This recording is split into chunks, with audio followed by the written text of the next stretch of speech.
Good morning and welcome back to Reaper Pro Tips with me, your host, and Disembodied Hands Quindy. Justin in flux, John more or less present but invisible, and hey, you aren't gonna come say hi to the stream? You aren't gonna let them see your face? Oh, and Miss Sulky Dog, who is so playing the I'll only eat if game these days. Sulky Dog. Yeah, how's it gonna go, Sulky Dog?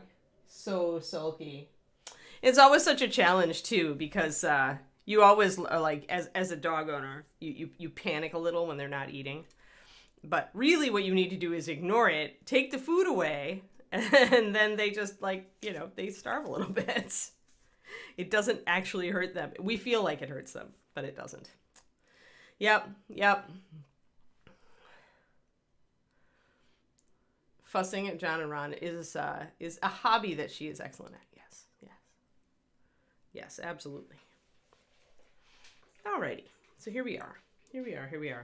I have all sorts of things, most of them fun things to do today. I get to start editing from the beginning, West of the Moon, my book, my new novel. I get to, and I have a very short period of time to execute on that first edit, so I need to get at it today.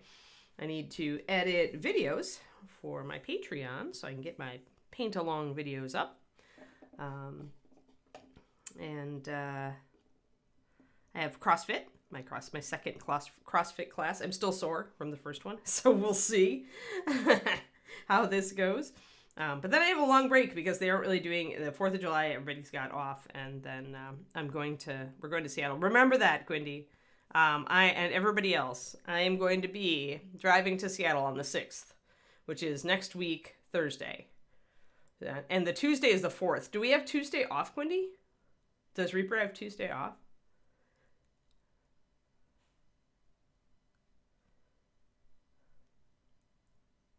Yeah, exactly, Curdy. Go. Maybe Pendrake. Well, she's gonna starvicate herself. Definitely off for the 4th, so we're off on Tuesday. All right, so we're off on Tuesday, and then I leave on Thursday. So next week we have Monday, Wednesday, that's it. And then I'm going to be in Seattle over the weekend, and I won't be back. I'll be driving back Monday, Tuesday. So I won't be on till till the Wednesday after this coming week. So gonna be gone for a while. This is the grats and happy anniversary, Twisted Oma. But yeah, so I will not be on the 4th, and I will not be on from the 6th through the 10th. So I'll be back on the 11th. 7-Eleven, you can all remember that, right? I'll be back on 7-Eleven.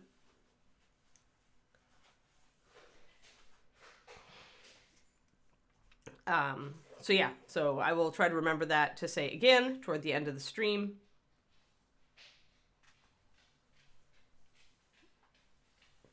Yeah, it's American Independence Day. And the 4th of July is usually a pretty big holiday here in the States. Reaper's had it off forever. It's also considered Reaper's birthday, I believe. That's what Ed always said, is the 4th of July is when they celebrated Reaper's birthday. Because they started the company right around there. They may have actually started the company on the 4th. I don't remember. I'd have to ask Dave. But yeah, so the 4th of July is Reaper's birthday, so we all get off for Reaper's birthday. So even if you don't know American Independence Day or do not celebrate it, you should celebrate Reaper's birthday. So that's the dealio. So yes.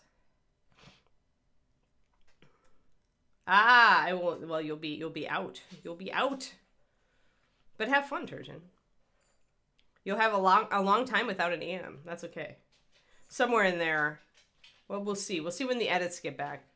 But I'll be sending out an email somewhere in there about ARC reading, beta reading. It's the same darn thing, really, these days.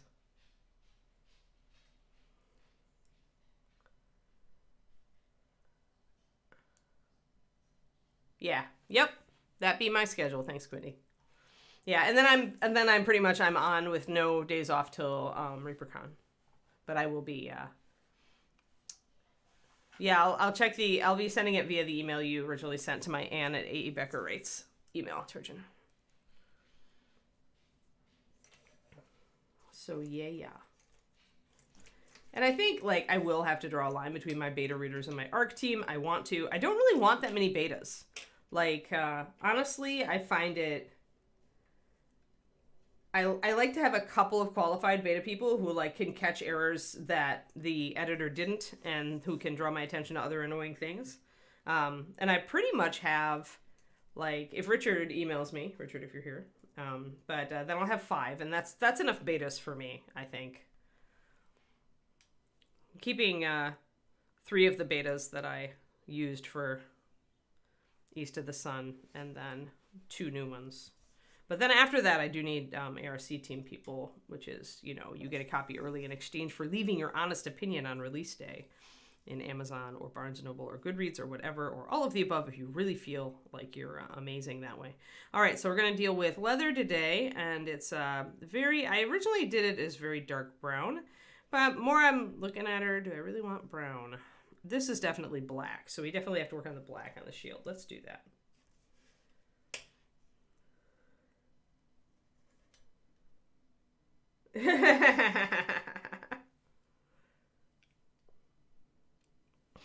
Nobody can beat how often you ban Luca. Nobody. I don't care what they say.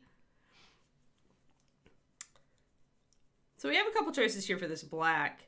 I mean, you can always use a blue-gray to highlight black, so you could use the carbon scoring blue that we've been using, and then add in, cut it with a bit of gray and go there, and I may go there. The other option is to maybe take it a bit more neutral, or to take it a bit more, like brown, but I tend not to do that, so I'm gonna go and do the shield.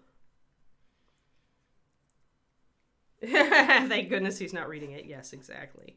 Exactly. Oh, and the last fun thing I get to do today, and which is actually the most fun thing, is in between working on those other things, I get to start developing the magic system for my Cozy Fantasy series. I decided I needed a little break from the Bear Kings before I start North of the Wind, and ironing out the magic system for my Cozy Fantasy Queenmaker will be fun. It'll be fun.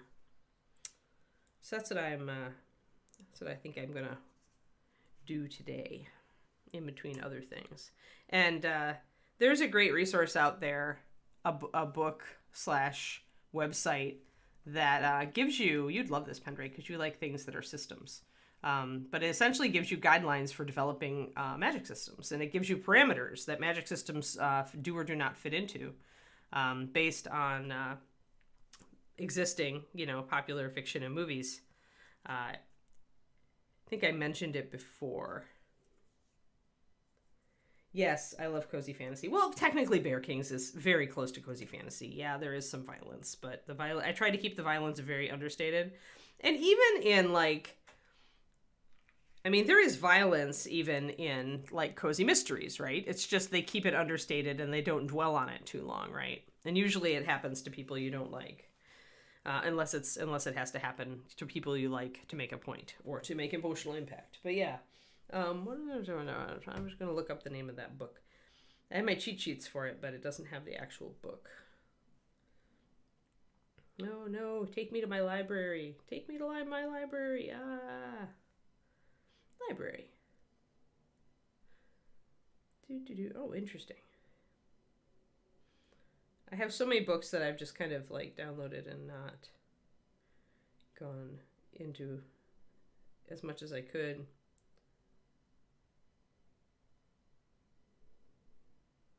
Yeah, the Magic System Blueprint. I remember now.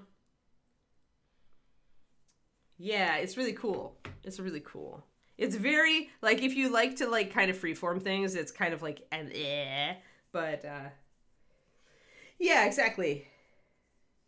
Shiver Moon Legends and Lattes is actually considered the blueprint for Cozy Fantasy. And it kind of sparked, people were looking in that direction already, but Legends and Lattes was the first one that came out and sold and proved to people that no, Cozy Fantasy can be its own genre. And let's face it, an awful lot of fantasy that was written back in the 80s and even 70s, 80s, 90s, a lot of that could be considered cozy, right? Because there are plenty. Lois McMaster Bujold is one, and I mentioned that I think in my latest newsletter.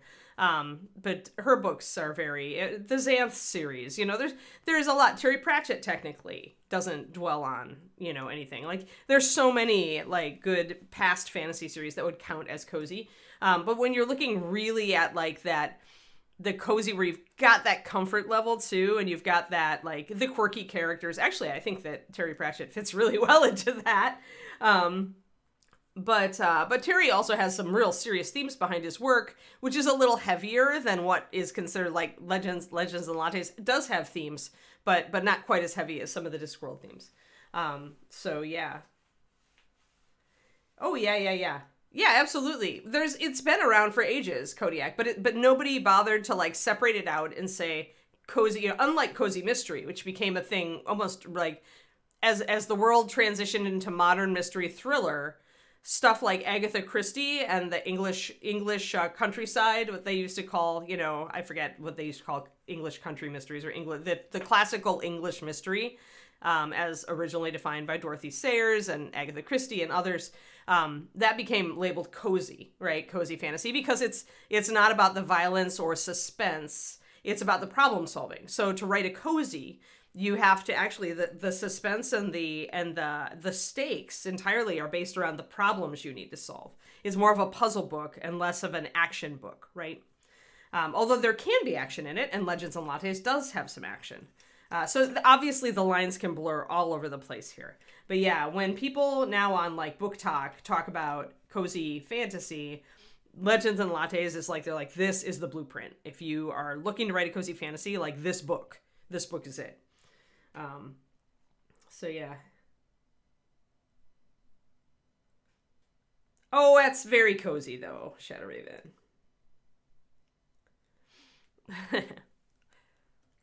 I think that's a very cozy. Any book that can make me laugh out loud is very cozy. But I don't mind. You can have humor in your cozy. Why not? I mean, I love Louise Penny, her Chief Inspector Gamache mysteries. I love them so much that I've stopped reading them, so I don't read my way through the whole darn series like straight up. But her stuff definitely has made me laugh, and it's mostly, although it also has serious themes. Again, it's kind of crossed the line. Some people call it cozy, some people don't. But definitely has the hallmarks of a cozy. So, like, cozy mystery being usually set in a unique setting that is very individual and has a lot of flavor. No extreme violence or sex. Violence can appear, but you don't dwell on it. Romance can appear, but it doesn't get too graphic. And then the characters, the quirky cast of characters that you just fall in love with. Like, yeah, all that. I like all those things about cozy. Which is why when they started really like labeling, hey, cozy fantasy, it's a thing now. When I read Legends and Lattes, I was like, oh, I want to write this. I like this genre. It's right up my alley. So, yeah, thus I began randomly brainstorming. Oh, nice, McBoots. So yeah, you'll use a lot of the same techniques on 75 that you do on 28, but 75 gives you more room for things like doing textures, painting textures and stuff, and depicting different surfaces. It also gives you usually more room to practice your blending a bit. So I'm going to mix a highlight color for the black here, guys.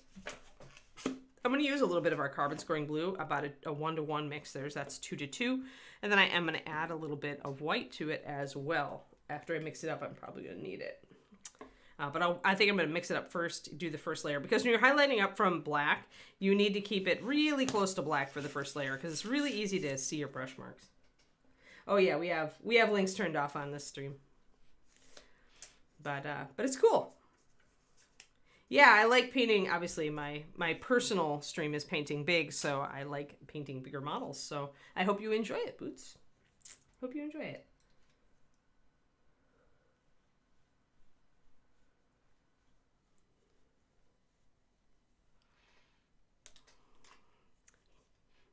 Quindy is utterly reasonable until you break the rules, and then she lands on you with all of her wrath. all of her like Luca trained. I think that Luca has honed Quindy's wrath into a fine instrument at this point. She's gotten so much practice. And practice makes for wrathful perfection.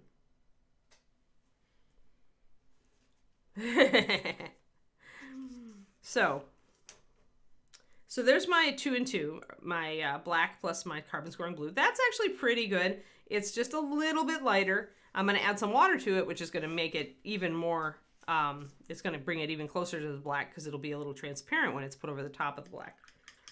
So let's add a drop of water because I want it to go a little more transparent.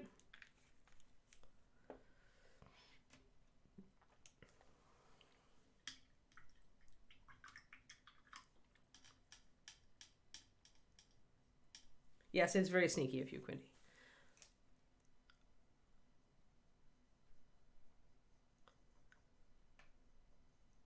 Well, except Luca. Luca knows you're not reasonable. Even if you were reasonable, he's totally unreasonable, so.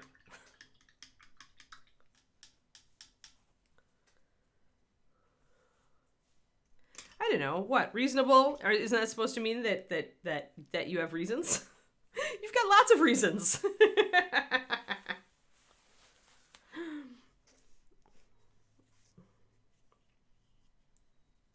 Yeah, do tell us. Just tell us in the chat what company and figure it is that you got your 75. You can do that. You can just type it out. We're fine with that. I talk about other companies' figures on here from time to time. In fact, I got my first little termagant put together, guys, last night, so that I could practice, put down my potential color scheme.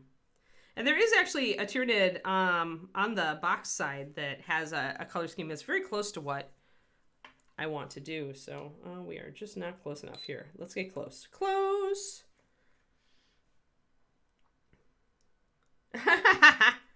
Yeah, obviously they don't really know you, right, Kerniko?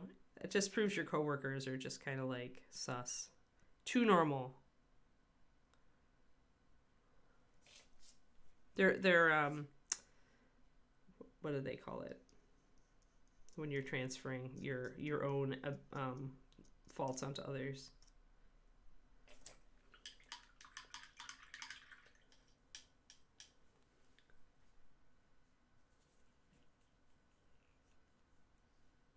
Doing the fade, it's with really thin paint, and I also put a glaze over the top of it. Kodiak, this is metallic, remember, so I did do a glaze over the top of it with metallics, and this side isn't as well blended. But yeah, it was. I mean, you can go back and look at the VOD if you want, and it is really hard to do on metallics. But essentially, you're just thinning the paint down a lot, and then you're kind of feathering out the opposite edges with your metallic. And then, like I said, at the end, I did a complete glaze with the metallic. You can see, to bring it back in line with what I wanted it to be. And I'm still not entirely happy with the sword, and I may muck with it a bit.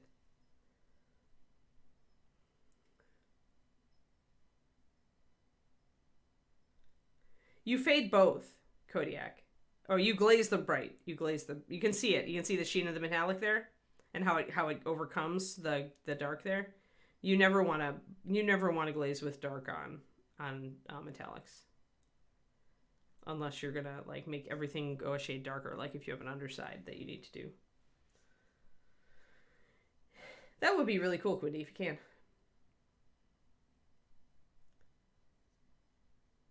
Yeah, I was gonna say my internet has been wonderful since we put in the fiber. Let me grab my black here.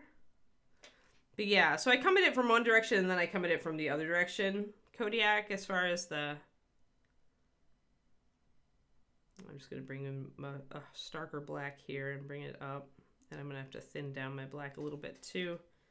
But essentially my highlight got too big. Remember how you have to have at least 50% of a surface be a color for it to look a color? Well, with black, you actually need more like 60 to 75% of that surface to be black for it to look black.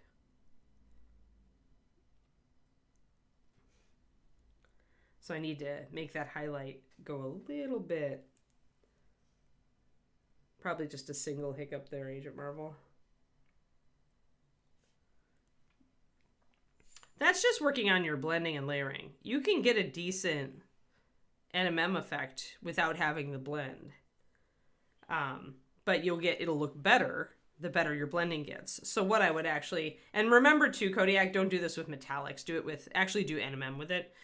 It's really hard to blend metallics. Like, it's like not for the faint of heart. Do not try this if you're a beginner kind of thing, because you'll just get frustrated. So do it with NMM, not with metallic paint. And NMM, like steel NMM, is also one of the most difficult because you're going from near black to pure white in a very small space. So what I might actually recommend to you is that you work on blending other colors that are a little easier to blend and get that down.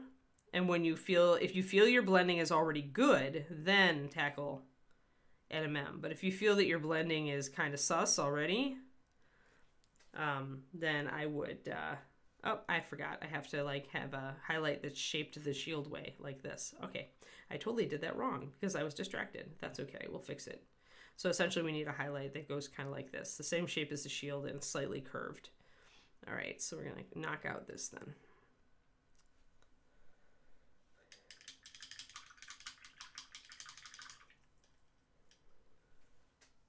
Very sus. David got me saying sus. It's David's fault. He is totally the man who introduced sus to my vocabulary. All right, so let's do this highlight down the middle then. You can see that brush stroke. Oh, I'm sure. But David does, and so I do. You know, I wasn't even in vogue when I was a kid, War Shadow, so I just use whatever. I use whatever word of the slang of the past 40 years seems to be the way to go. I still use awesome, dude. Your blending is sus. Then work on your blending with other colors before you try to do a black to white blend, Kodiak. Yeah, I think sus is a normal word. All right, so now we've got that more like what we should. You can see the highlight on the other side. I'm going to actually come in here a little bit more.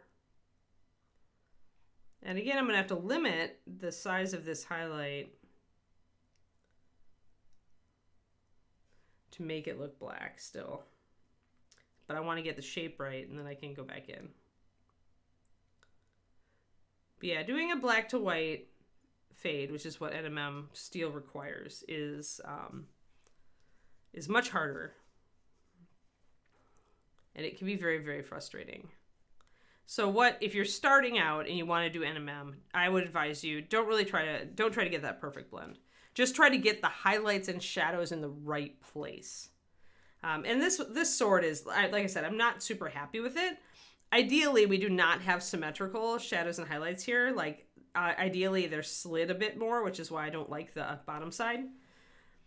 So this is not the best model. In fact, it's probably the worst model I've done as far as how to do this sort of thing. Come here, you. And sometimes, like this guy, you don't even really want, when the sword is upward angled, you don't really even want the darker shadow. You want light on the upper surface, and your shadows are actually much more like mids, and then the dark comes down like that. But yeah, so here's a tip for you though, Kodiak. I use gray liner and not pure black for NMM because it is so much easier to thin down.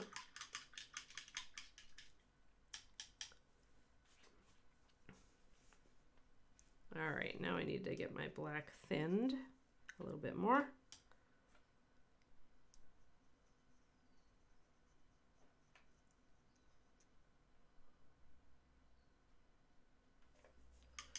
I find it interesting to totally switch the subject. I was looking at the magic system stuff this morning, and I was thinking about how there's this camp now, and I can thank Brandon Sanderson for this. We can all thank Brandon Sanderson for this, but a camp that loves meticulously imagined magic systems, because that's Brandon. And these people I'm all for it. Like, a meticulous, awesome magic system is awesome. And super fantastic, because you can make whole plot points of your book turn on it if it's that way.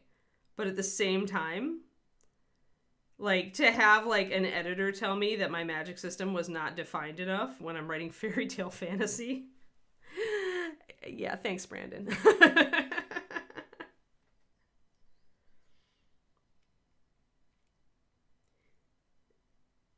Yes, gray liner instead of black because it's much more transparent, Kodiak. And when you're having trouble blending, the last thing you need is a thick, goopy black. You do not need it to go all the way to black. You just need it to be a very dark gray. And that is gray liner. And gray liner responds to thinning so much better because our black has a really high coverage. But when you're trying to thin it to translucency, it fights you. That's the high density pigment for you. Whereas the black pigment that is used in the liner base is actually a very translucent black. So, yeah. Oh, actually, the sword was painted in NMM at that point, Quindy. Yeah, the sword, I had used the sword actually for an NMM lesson for my Patreon. So I did actually go over it later with metallics.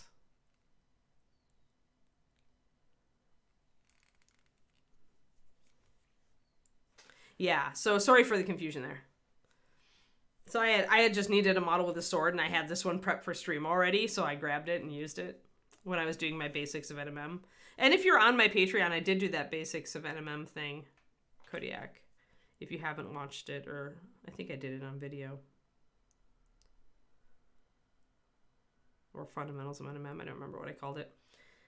So it's really hard. You can see how hard it is to blend this in. And I'm going to actually make a black glaze at this point to try to make it all look like it belongs together. Because it's just so hard. Oh, okay, good. Sweet. It's so hard to get the black and the non-black to act like one entity. So glaze.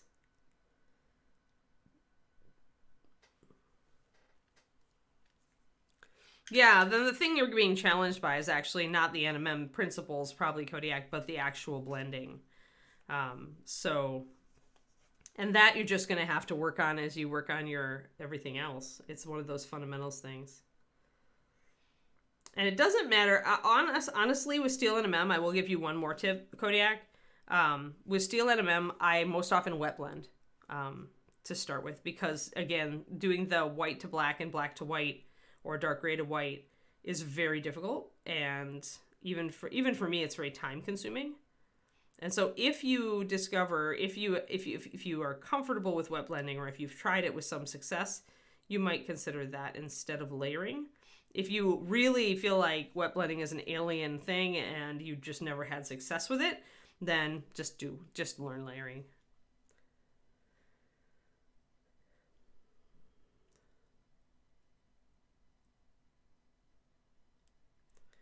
Yeah.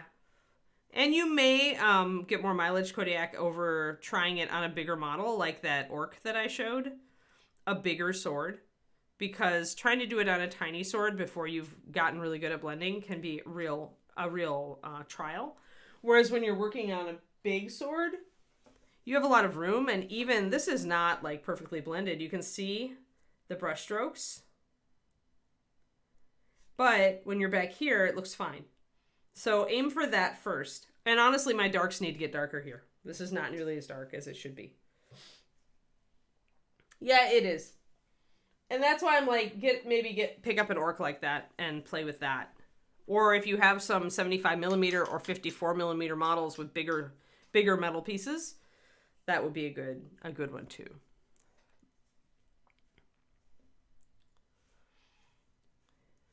All right, so we've got that coming. So that helped fading that in just a little bit. Now I've got to do that here.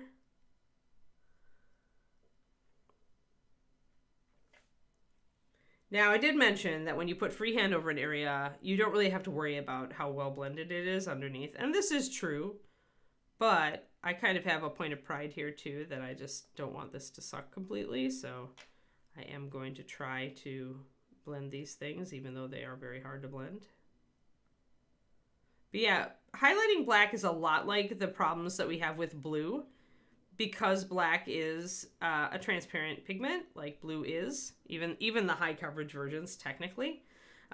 So the minute you add any white, you immediately have to fight to get things to blend. That's nicer. There, I got a decent fade starting on that. Yeah, otherwise it's just practice. It's just practice. And like I said, it's sometimes people in the hobby, not picking on you, it's everybody. People love to run before they walk. People love to try NMM before they learn to blend. So just like I said, the key with NMM is learning where the highlights and shadows should go.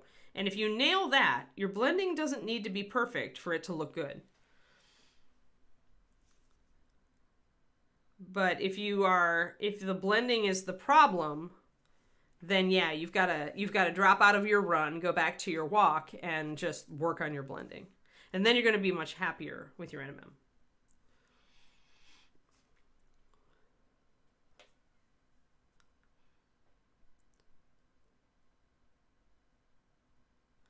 But yeah, everybody always wants to try NMM before they've got their blending down. And it can work. I mean, if I had my my in progress Sergio model, I'd whip it out. It's just blocked in, but it still looks good. Really, it's just learning the placement of highlight and shadow and nailing down something that looks good. So that's a little bit better. But again, I've missed a lot of my black down here, so now I need to go in and trim it in. Trim it in. Bring it down. Now I'm working with what essentially is a glaze, and I'm layering with a glaze, which is totally doable. And really the foundation of layering when you're working with opaque paint.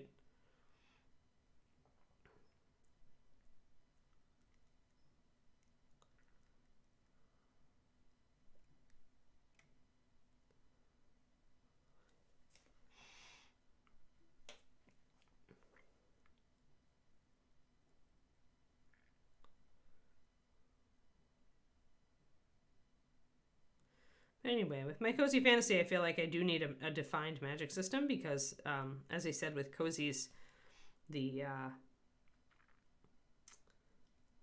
plot doesn't turn on like violence or suspense, or you need questions to answer.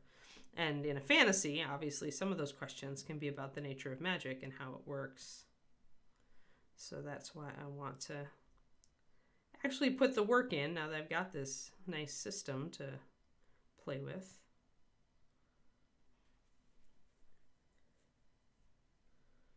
There we go. Quindy is a goddess. Quindy is a goddess, everybody.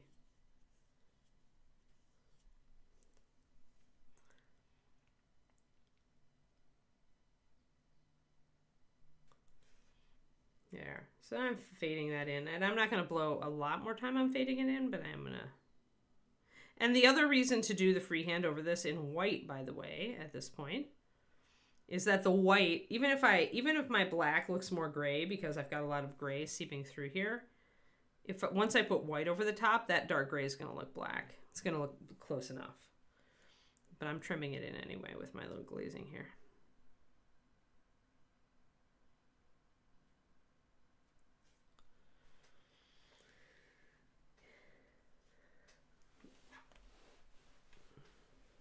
Yes, it's part of her evil plot.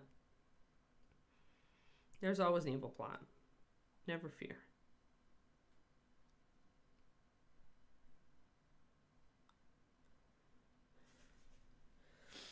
And it is showing up a lot more on camera than it is in person as far as those light gray areas. I am going to do one more highlight, and I'm going to, just to try to de-emphasize that.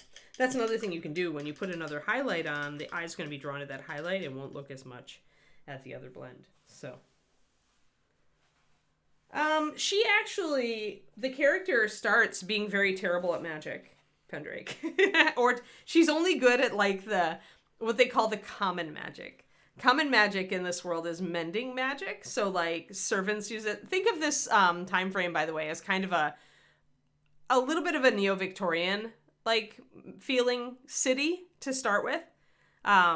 So like society exists in the city. It's a lot actually like Renaissance almost Europe, where there is more science and more culture, quote unquote, in the city, and the countryside is still living like it was in medieval times. It's a lot like that. It's a lot like that.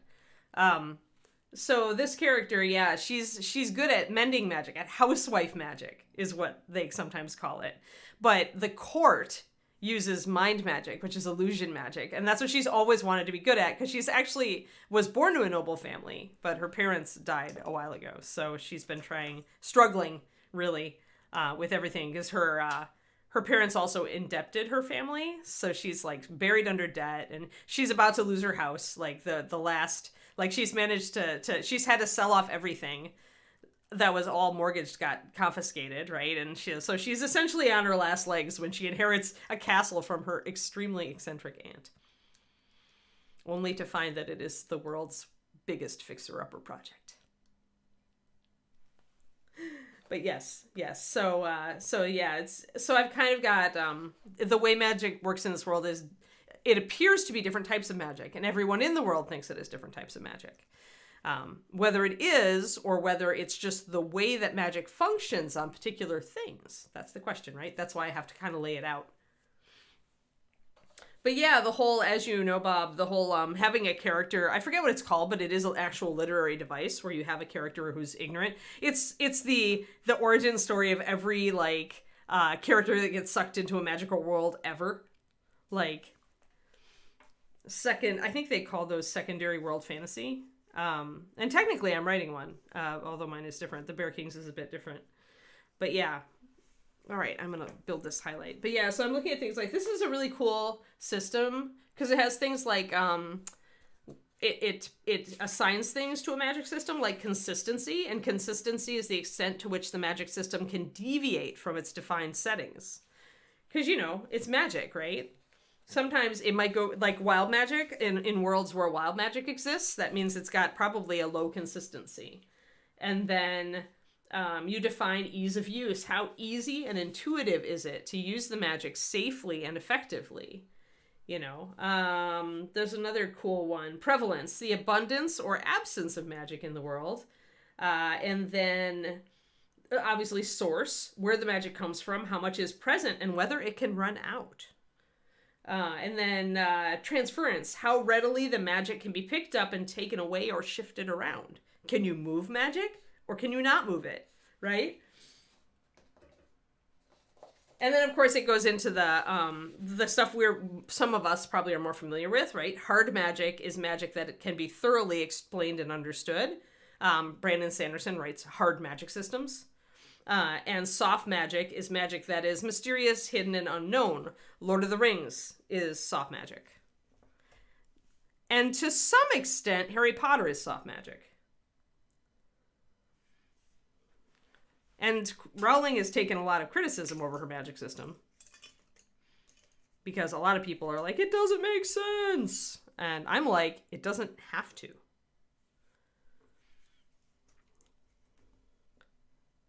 But there seems to be, and this is interesting, because as a reader of fantasy, I only ran into this when I began to write. And it could just be like that hard magic systems are becoming more popular. Because like there's RPG Lit, right? Which deals with regular world people getting dragged into the world of a video game. And obviously there you've got a hard system, right? And then, of course, Brandon Sanderson is huge now. And so as he's gotten more prevalent and people really enjoy his hard and intricate magic systems, there gets to be a taste for that, right? So it's very interesting. As a fantasy reader, it's very interesting to watch this come out.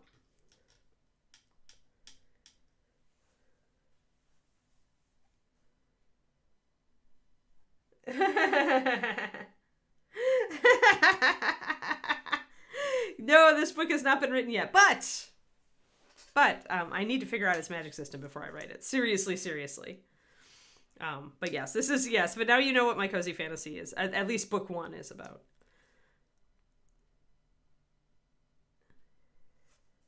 And because I always have to have monsters as characters, one of the characters, the main character, Mel, her caretaker, since she was very small, is a minotaur.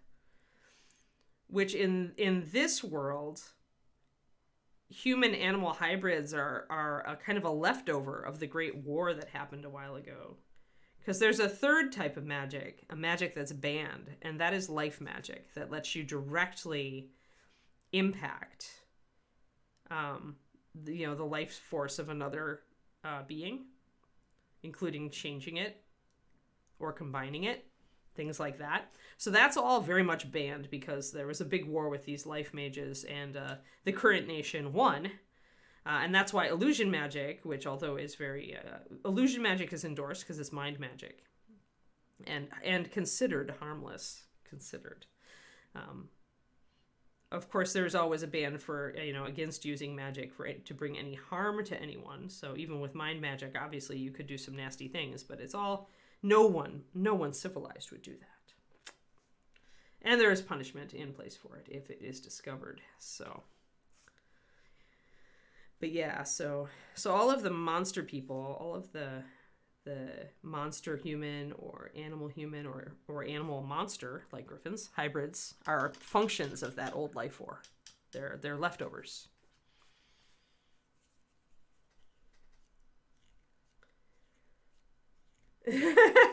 Zachariah, yeah, exactly. I'm giving you guys a preview right now. So anyway, I really like this world. It may actually, Pendrake, get this part of this world may be a part of our world that we used in the RPG.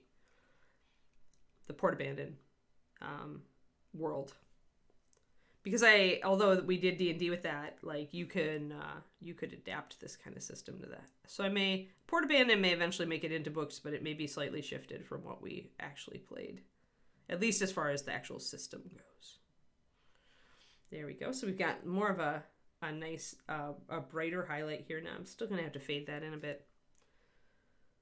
But I don't know. I haven't decided. Maybe Port Abandon is its own thing. But this world is close enough. This world of the cozy fantasy is close enough to a D&D world, quote unquote. It has a feel like that. So I feel like it could be the same world. It's just a certain part. It might be on the North Coast, for example, or the Northeast Coast, or a different continent.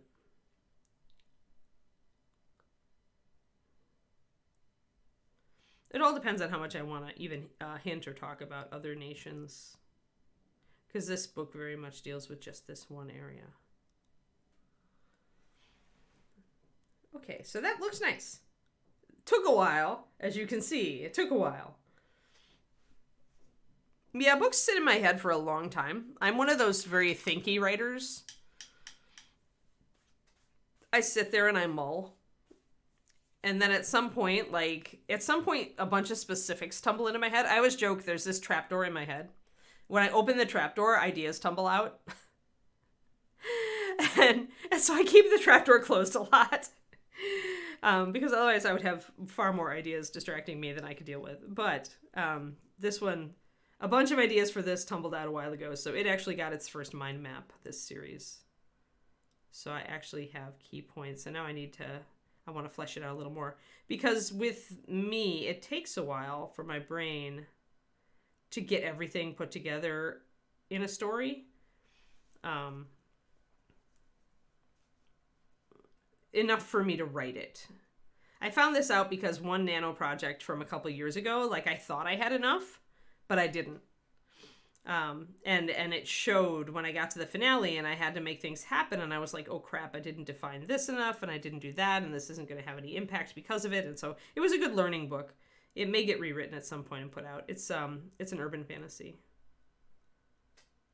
But it really needed more percolation than it got.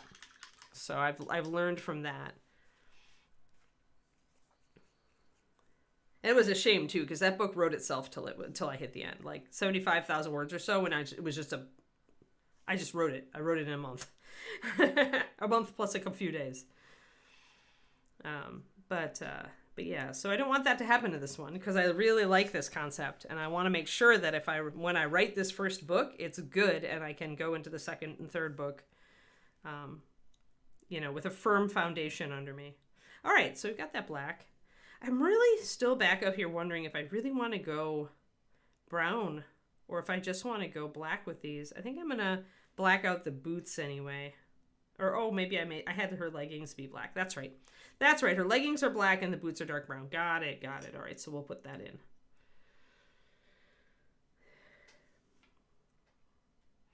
I have all sorts of crap in my head.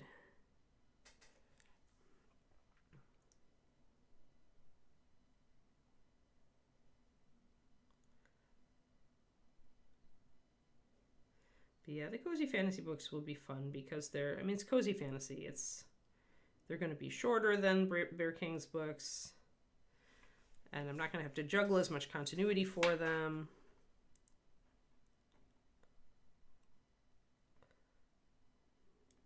The magic will be, I think, a little simpler. Because despite Bear King's having fairy tale magic, it's actually a pretty elaborate system. All things considered. Like one of the questions you answer in this magic system blueprint is whether your magic is internal or external, like where does the power source come from?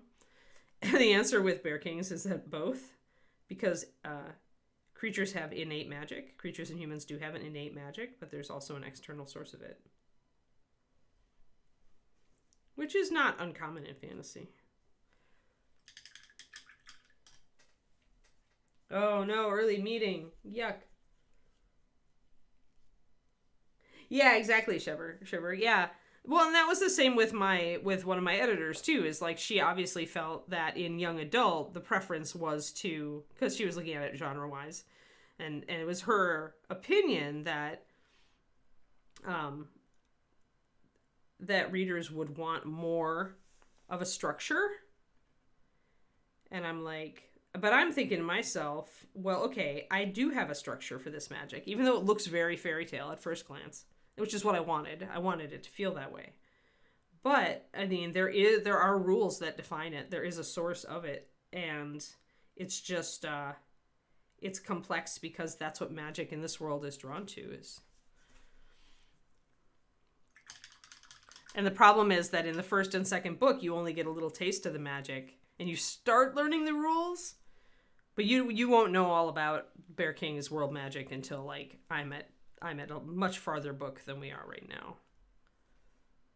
Because it does, there are some plot points that do turn on it. So giving it all away is not in the cards.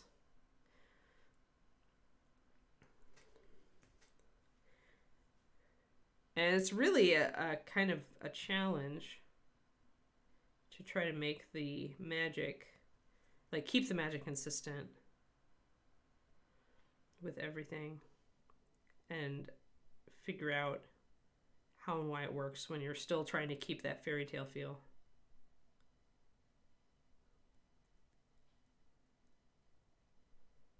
But, it is what it is. I do enjoy more complicated, more well-defined magic systems as well. I do like Brandon Sanderson. I do really appreciate the uniqueness of the feel of all of his magic systems.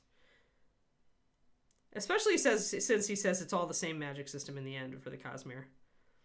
So I look forward to him like actually getting around to talking about that at some point.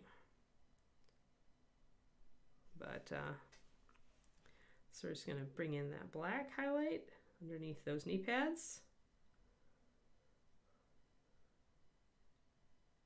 That's everybody. Yeah. You most enjoy it exactly when it's proven not to be as structured. Yeah.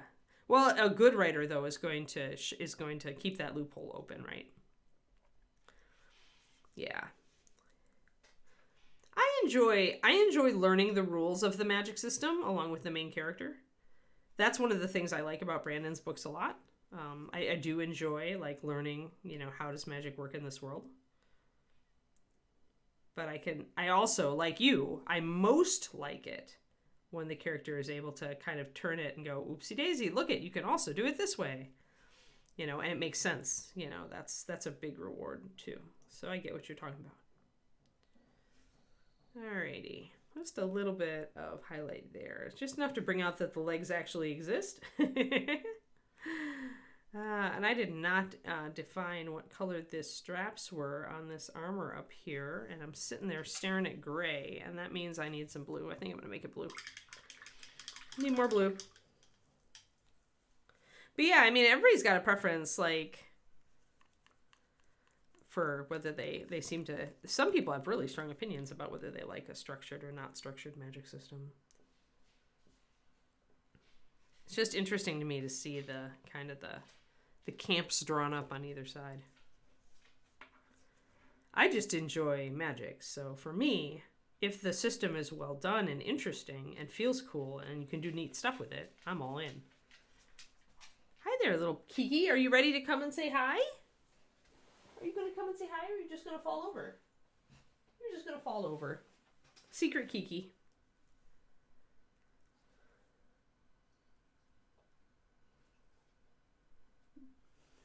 To the fill. McBoots, the D&D movie's doing well, though. And high fantasy does not fail if you look at Song of Ice and Fire. And there's a couple of other things I thought that were like in development. I guess The Witcher isn't really high. Was it low fantasy? Would you say The Witcher is? I know the books feel low fantasy, but there's also some serious magic being thrown around in those. But I would say that Song of Ice and Fire, although it starts out feeling low because of the absence of magic in the world, does end up high fantasy with very high stakes, and that was super popular. And I think that the success of things like Lord of the Rings, and Lord of the Rings, right? There's the highest of high fantasy, and those movies did great. The Hobbit only did less great because it was kind of badly written, but just my opinion. But I mean, I think that some other fantasy worlds, I mean, the Rings series, although that apparently was also written not so great. I mean, you're going to get high fantasy that does really well, and then greenlights other high fantasy that does poorly, and then people are like, why is all high fantasy crap? And it's like, well, it wasn't. It isn't. It's just that, you know, the latest versions haven't done that great. Kiki's too weak from hunger to say hello.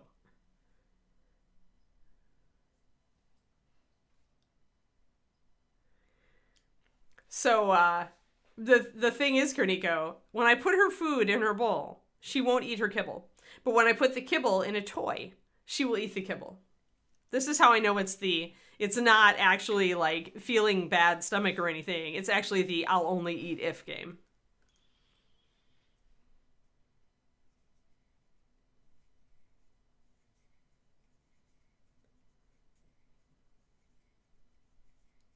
And that's because all fiction is a product of its time. Kodiak.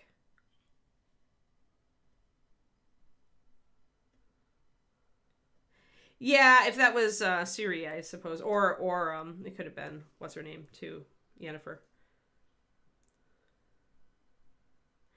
I don't like overly relatable villains, but my villains, I mean, if you read my book, you know, my villains do have a sympathetic side. They're still villains, but they have a rationale that they come at the world from.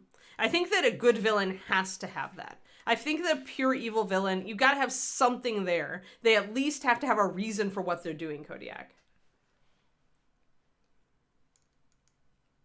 Yeah, Kroniko. Yeah, so I like my villains interesting, and so I don't like them just pure evil. I find pure evil rather boring, and I guess that's part of my dislike with WoW. Is that it's gotten too much. The pure evil is boring. Like, they try to give their villains like some sort of complexity, but they really fail at it. They're just like, their villain's complexity is that, well, we feel betrayed, so we just want to take over the world now. Yeah, it's like, whatever. Right. Well, and that's, I mean, J.R.R. Tolkien is classic high fantasy. I mean, very much so.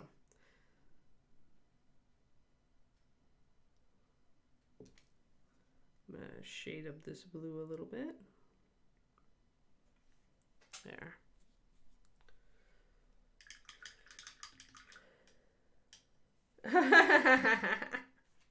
They felt bad taking down the next one. Yeah. Well, and I also like to have, like, different grades of villain, right? So there is a villain in this book, in this series, in the Bear King series, that you have seen a glimpse of and had hinted at, but you have not seen it really yet. Like, there have been references, and the hints may be there, but and it's not the trolls. Trolls are the convenient villain of the moment, villain du jour, because they are rather villainous in their current form. But I like to have redemption arcs for some of my villains and non-redemption arcs for others. So I don't think so. I mean, there's a place for the crazy villain, but if all villains were just crazy bad, I would get bored, and I wouldn't believe in them, because that's not how real people come to villainy. Real people come to villainy because, like, they're the hero of their own story. So there's always a reason, right? Well, unless you're insane. And there's a place for just insane villains, for sure. All right, I need brown. What time is it? Okay, yeah, I need some brown. I think I'm going to go with... But it's a personal preference, right? And if you like just the big evil, if you like Sauron, who technically has some sort of backstory. I forget, because I haven't read the Silmarillion in so long. But what should I do? I think I'm going to go pretty neutral. I think I'm going to go russet. I haven't used russet to highlight these for a while. Right, the rest are just underfunded postdoc researchers, right? Yes! I agree, Shivermoon. I agree.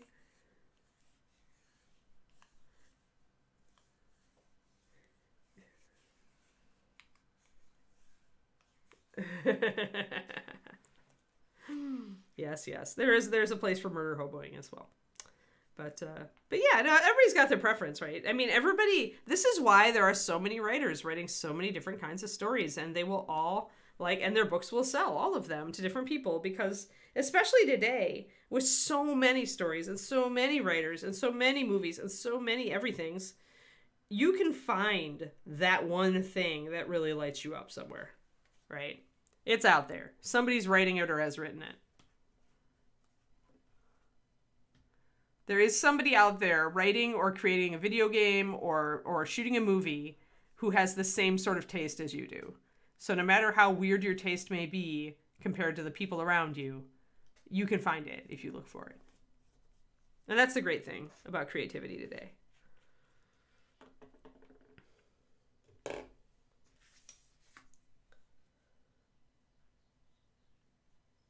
Yeah, I don't know. I mean, better is the wrong word, though, Kodiak. Better is the wrong word, I think. I think that, like, the best fantasy series have a little bit of both. But for me, I'm happiest when the big baddie, the biggest baddie, is actually, like, not necessarily... Either only the biggest baddie is the insane bad thing, or the, like only one of the under baddies is the insane thing. I don't know. I guess I could go... It just really depends. I think you're right, actually. If I think about it, if I think about series, there's just so many different variations on the theme. And you're probably right, and it's just like, how well is it written?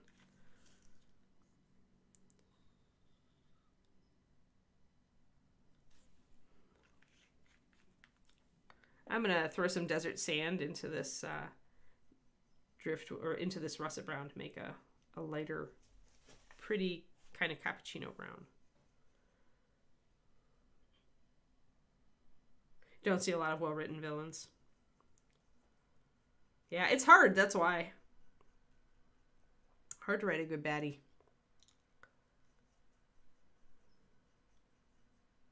So I don't want this leather to get too light.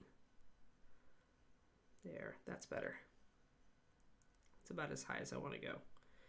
So adding in something like a desert sand or a driftwood brown to a medium brown like russet brown is a good way to get a non-orange, because this is not a very orangey brown. It's a very good way to get a non-orange highlight for brown.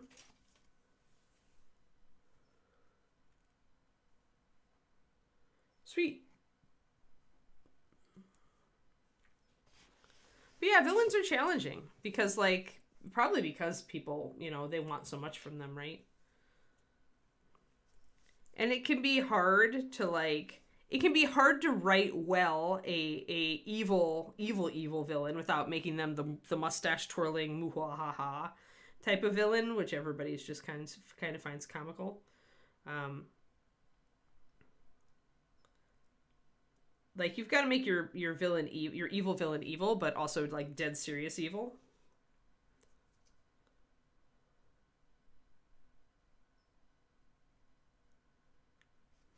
And I think that's a challenge.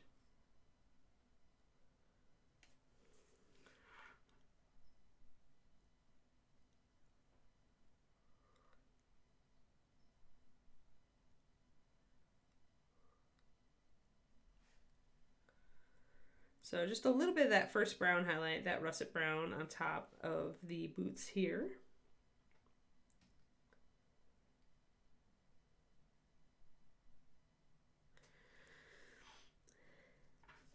Yeah, well, I mean, I do have principled characters in my books. As far as the heroes go. But even my heroes have little moments of... Even Valaman has done a couple of things that were not great. And that's just life. Even the best of us have had times where we do things we're not proud of. And so I'm always conscious of that as a writer. But the best of us, I think, acknowledge those things and try to move on doing better. And I think that's what, in my world, in my books, and in my head, that's what heroism is about. It's not like, were you always perfect? It's when you realized how imperfect you were, what did you do?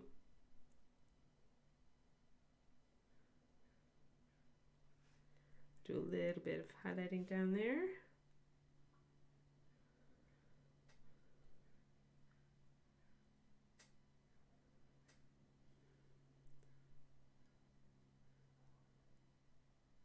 Yeah, agreed, Ravencraft. Although you do always have to have a suitable opponent for your hero, one way or another, right? Somebody who's really going to make them stretch. Somebody they have doubts they can defeat for one reason or another.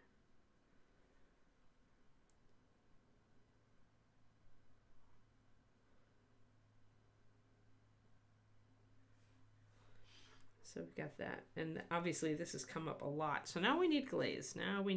We've got, because that... I had a desert stone in, a desert sand in, and it has a lot of white.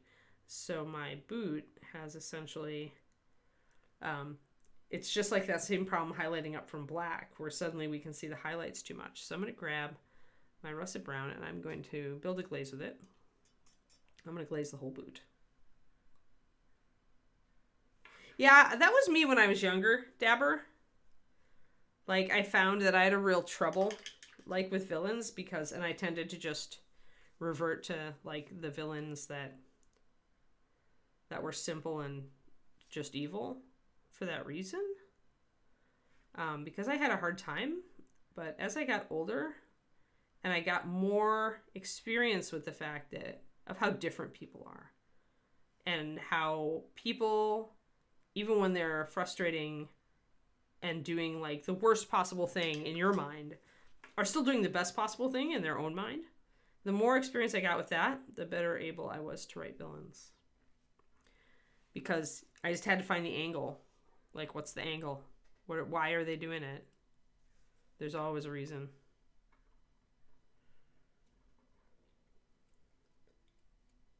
Yeah, exactly, Lysana. Yeah. Yes, exactly. Yeah.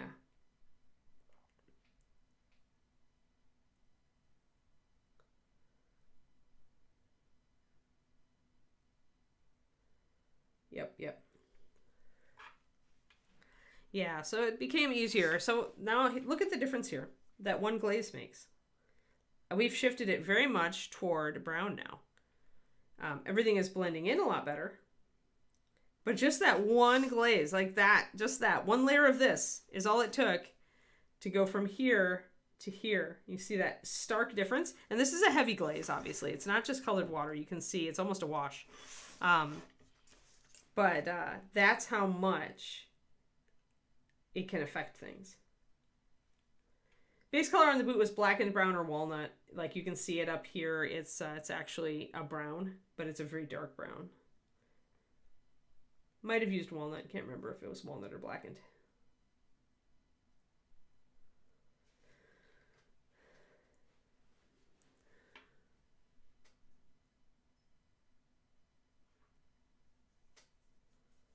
Yeah. Right, Ravencroft, yeah.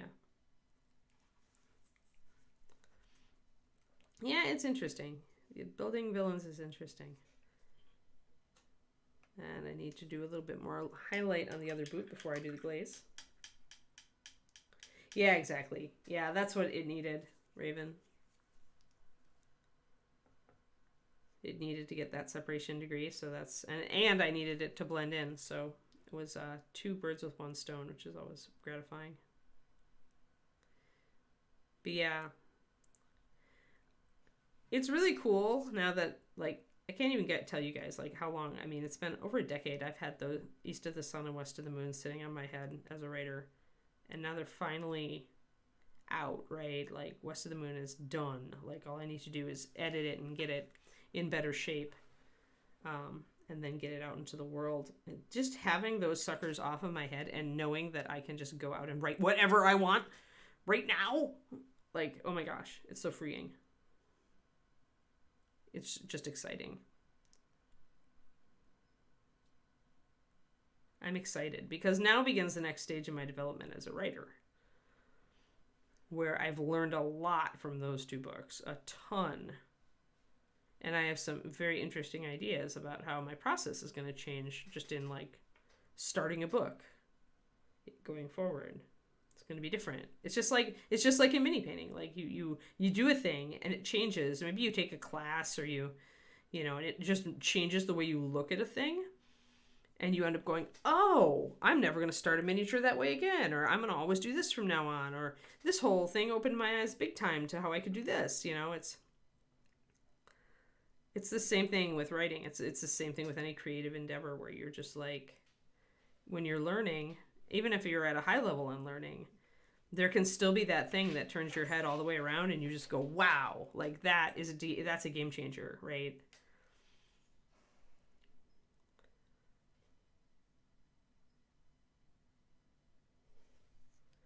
There we go. And now we can put that glaze on there. That's cool, Raven.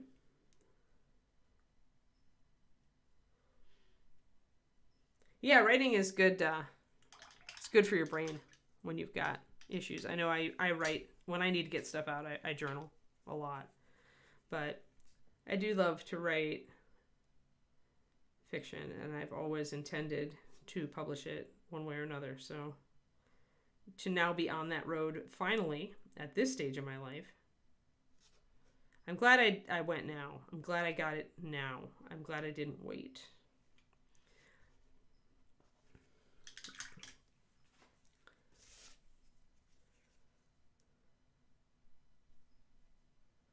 There we go. So now we have let that dry and we'll get more of that cool boot look.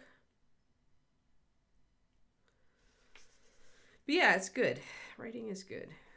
We'll see. I'm excited just to see. Now the second book is out. I have 2 books. I'm not just like some person who published a book for kicks and is never going to finish the series, right? So, yeah, I'm excited to see how much more traction I can get.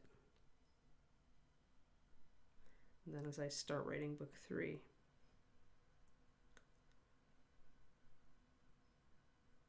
And pretty soon I can put up the actual blurb for book 3.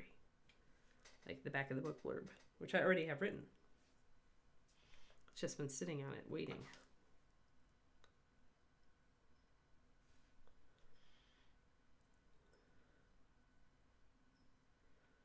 All right, yay, brown boots. Yeah, they are looking pretty good. Like if I want to make them shinier, I can pop the highlights up, but I don't know that I do right now. So I'm going to kind of leave them there and start working on the other stuff up here. I do like putting brown on the figure. Oh, we haven't done the wood grain back here either.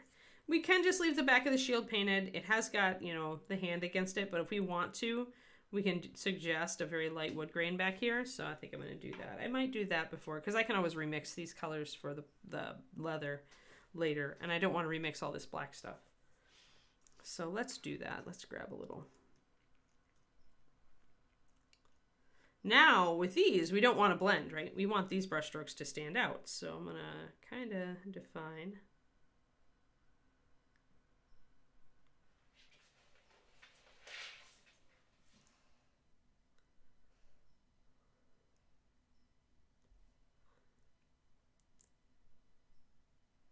And I'm kind of defining boards, like one board, 2 boards. This is the 3rd board coming up here.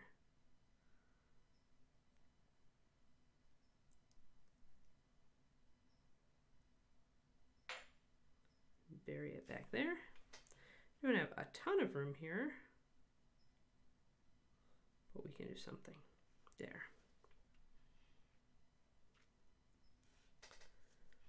I can bring it up.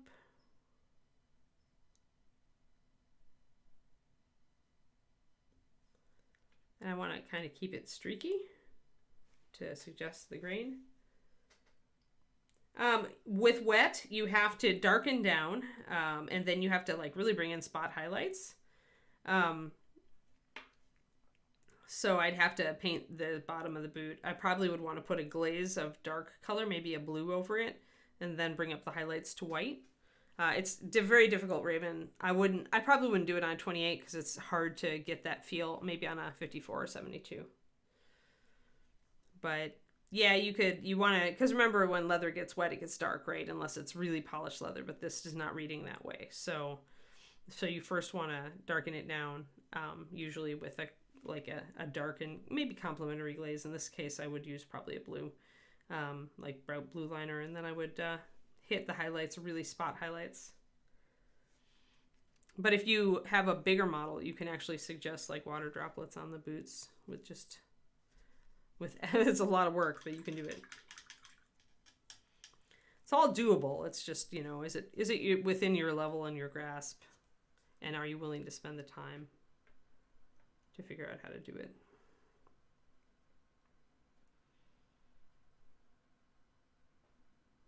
And I think I need to get more snow. Where's my snow? Do I still have my snow? I need to figure out if I still have my snow flocking stuff, that paste that I want to use.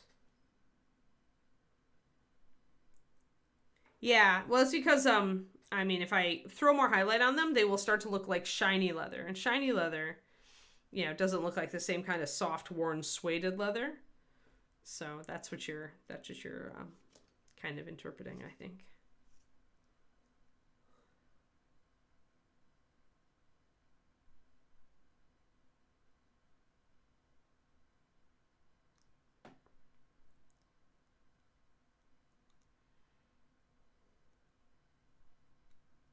So use the lighter gray to kind of suggest a little bit of streaks. And I'm going to do a black glaze to carry this down too, because I don't want it actually to be as stark as this. I want it to blend in a little bit more. You could also have brought this up from black using a brown, which is more like what a black stain would look like over brown wood, but I like to suggest that the wood underneath is a little grayed out. Plus it goes with my color scheme. So I want to grab my black and make sure that my board sections are good. There is going to be snow pen, right? I'm going to do a snow base on this one. My black has gotten all thin on purpose.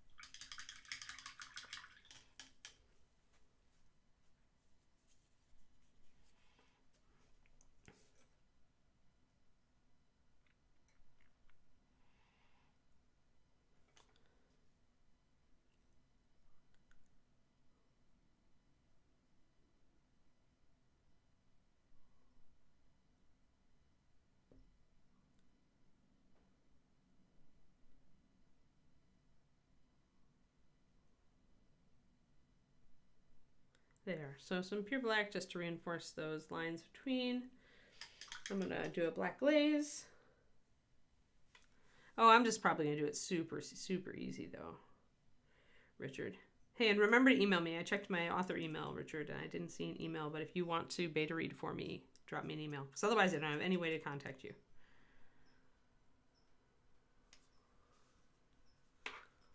And to get the book to you. And also, Richard, I'm going to be off. Anybody else also who just came on late, I'm going to be out of here. I will be off on the 4th of July next Tuesday, and then I will be out driving to Seattle for David's mom's birthday. From the 6th through the 10th, I will be back on 7/11. Remember that day. Yeah.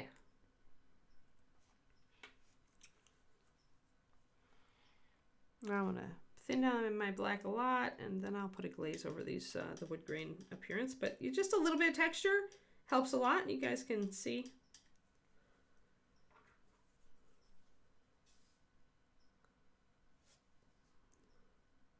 And then a glaze to kind of knock it down a little bit. So it's not quite so stark. I just want a little suggestion. Remember, when you glaze, don't leave any pooling fluid. So I'm going to come back in and wick this little bit off here. So it's a nice even. You can see the sheen, how even it is. There's no puddles. And that'll just kind of knock it back. But now we have a little bit of texture back there, so that's nice. Yeah, we'll have fun, Raven.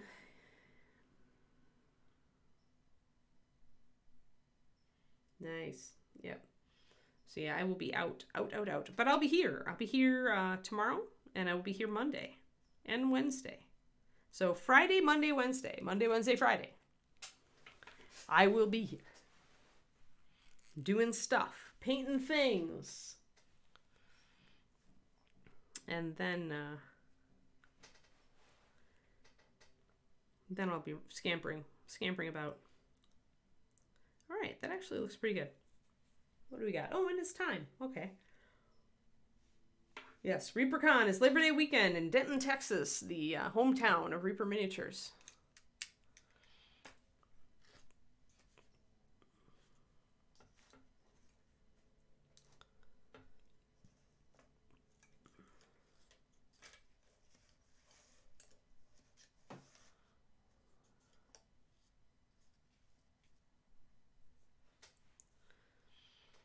And a fun to do it is.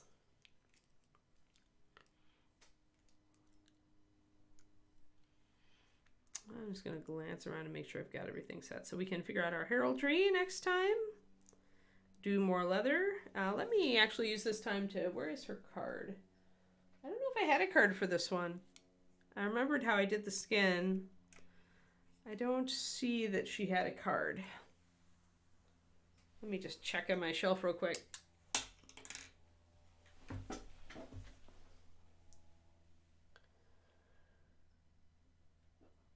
No, I always keep black, Pendrake. That's just a personal preference. Hold on. No. Oh, yeah, I don't think I've got a card for this one. So I'll grab one. I'm almost out here. I'm going to need to get more. Yeah, I don't like... I like the shiny black base. I just have always liked it. For me, Pendrake, it's not about gameability. Even with gaming models, I go for the black. And the reason is just that you're never going to be on one gaming board, you know. But the real reason is, for me, I come from the 2D art world, and for me, that black base is the frame. It's a frame on a 3D model for me. So like where I put a picture on a wall and it's got a black frame around it, like it just, that's like the demarcation line. It's like something that sets off the model. I don't know. That's how it feels to me. So for me, that's my idiosyncrasy. Right, exactly. And the cursed is also brings up a great point, is that black, nobody notices it. It's the look away color. So even if you have a shiny or a satin black edge, nobody's going to look at it. It's just going to make your model look neater because it's going to separate it from the table. And I like neat. I like neat. Yes, and I have to go spray my first Tyrannid. Spray my first Tyrannid with primer so that I can throw some paint on it tonight. All right, so we got to set this up. And where's my marker? There it is. So we'll just plop some of the russet brown on here.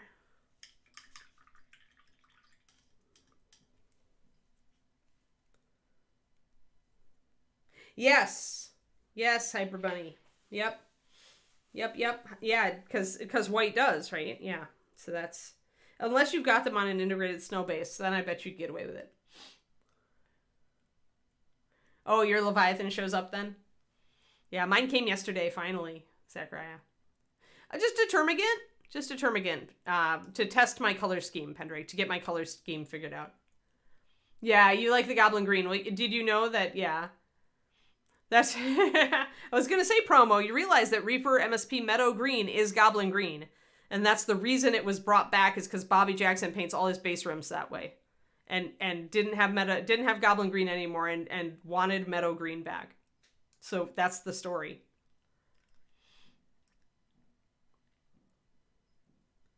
Yeah, right. Same. I feel the same way, Major.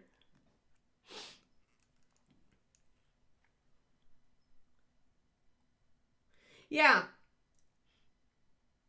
I just base it on a normal, I would just use a big black base. So I use these guys, McBoots. Something like this, like a Dreadnought base. This is a GW Dreadnought base, but Reaper also makes 50 mil. This is, I think, a 40 mil. But they put out the big pie plate bases as well. So just use a big base of the style that you enjoy. People are going to get, you can look at it and see that it's on a rooftop, so it's not like you have to build out a house under it. You can just put it on a plain plinth or base. Some people also just use wood blocks. The plain, as I knock my light all over the place. But the plain wood blocks that I use to put models on here are really cheap to order online. And some people just get those and paint them black and use that. You can also buy really fancy, nice plinth bases for big models. This is a fancy one that I haven't used yet. But just the plain wood blocks, if you paint them black and put like a coat of Reaper Brush on Sealer. Not balsa wood, these are pine, I think. But they're super cheap at like Hobby Lobby or Amazon if you just type in like inch, and they come in 1.1 inch. This is a 1 inch that she's on. I use them as just holders. But sometimes I will actually finish it and paint it black and seal it and make it look nice and put a model on it. And then there's the 1.5 inch, and then there's a 2 inch, and that's about how big these get. And like every person who does busts and big models that I know has used these at some point, or another cut down piece of wood. Yeah, I have a bunch of beautiful plinths, but then you also can just get a block and paint it black. Like it's okay. David uses the black block method plenty, and he's a pro. So yeah. So, and these are super, like I said, you can get a bag of them for just a few bucks.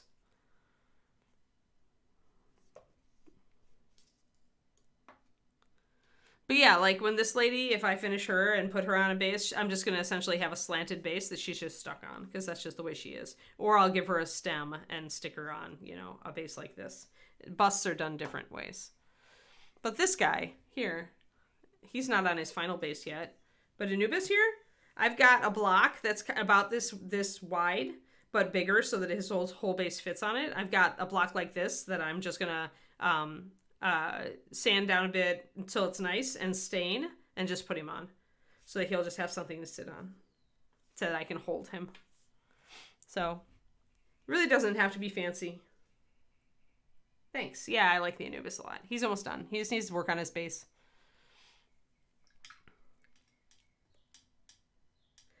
Yeah, Anubis is one we were working on Saturdays when I do my stream. Oh, and this week, I don't know if I'll be... I might be streaming this weekend.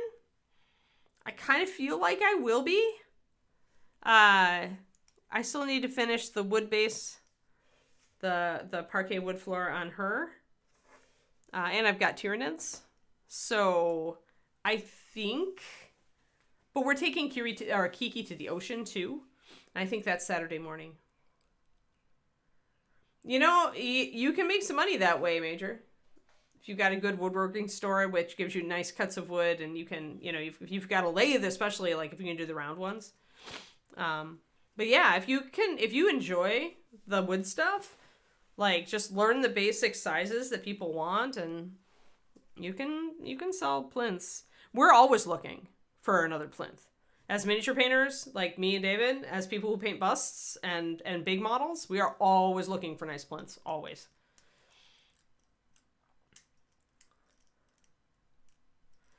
Yeah, so the wood floor got mapped in last time, but I need to actually highlight the grain and also take some things down a little bit next time.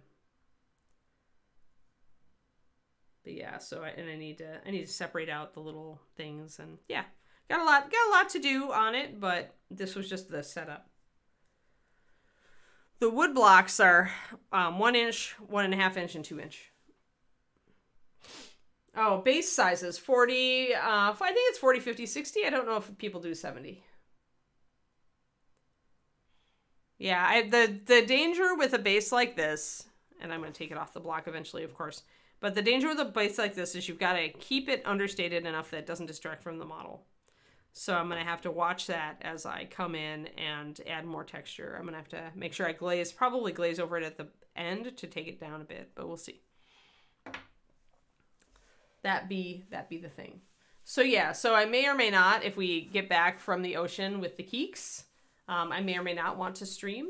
So may or may not be on Saturday. You can just duck in and check around 3:30 p.m. USA Central Time. I may just get on for an hour or so. Plinths would not necessarily, because they're used for bigger models, Pendrake. Usually we want a variety of sizes. This one is the closest to 1.5 inches, but it's not quite, but this is a good bust size for smaller busts. But yeah, you always want a selection of different colors, and the browns and blacks, obviously, and grays are the most popular for obvious reasons. Yeah. Plinths need to be a little bit bigger than the base. But, like, the problem is that, like, something that's like 1.5 inches, like this, is going to be way too big for this model, for example. It's going to be better for a 54 or a bust.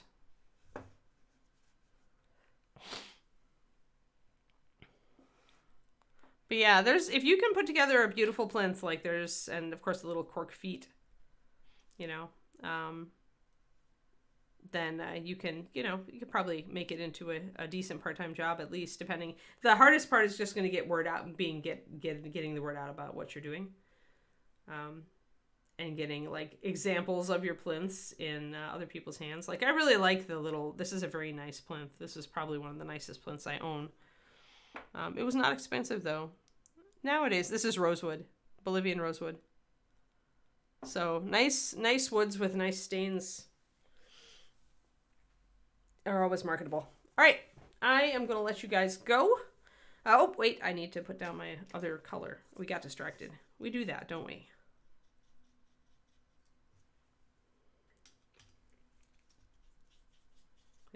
Now I can see it. Oh yes, Josh, right. So yeah, I need to give Quindy a break. So I'm gonna mark down what my colors here are, and I will be back tomorrow for the Friday edition. I hope you all, and I'll be aching. I'll be a hurting unit because of the CrossFit. Have a good one, everybody, and I'll talk to you again tomorrow.